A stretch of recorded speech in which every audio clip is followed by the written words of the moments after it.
Hello check hello. एक आवश्यक सूचना, सभी श्रद्धालु भक्तों से मेरा निवेदन है कि प्रसाद का वितरण कल होगा, तो आप सभी से निवेदन है कि सोशल डिस्टेंस का पालन करते हुए पूजा करें और प्रेम पूर्वक अपने अपने घर जाएं।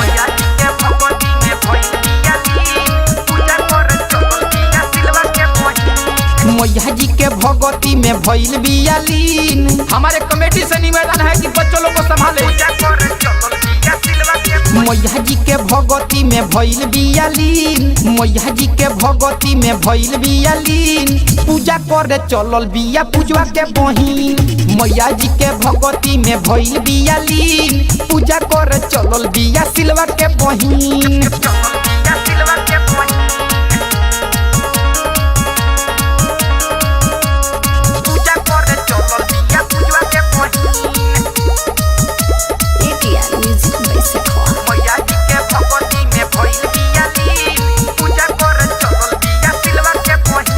मूर्ति धरइलस कलश मंगइलस माई सरस्वती जी के पूजन करइलस। मूर्ति धरइलस कलश मंगइलस माई सरस्वती जी के पूजन करइलस। झालर मोती टंगले बिया लागे गमगीन।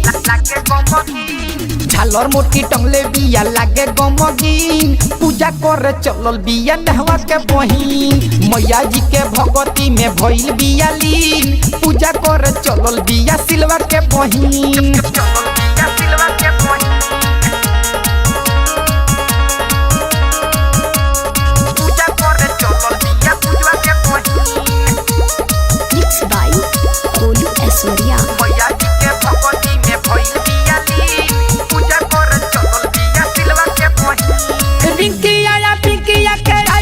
साथ हो माही के चरनिए में जोड़तिया हाथ हो।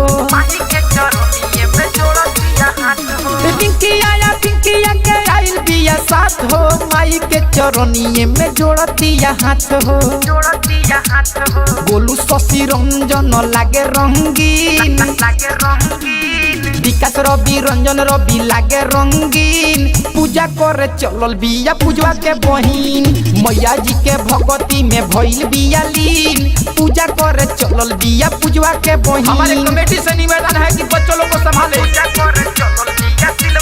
मैया जी के भगवती में भइल बिया लीन। मैया जी के भगवती में भइल बिया लीन। पूजा करे चलल बिया पूजवा के बहिन। मैया जी के भगवती में भइल बिया लीन। पूजा करे चलल बिया सिलवा के बहिन। Recording by ADR Music by Sakfa।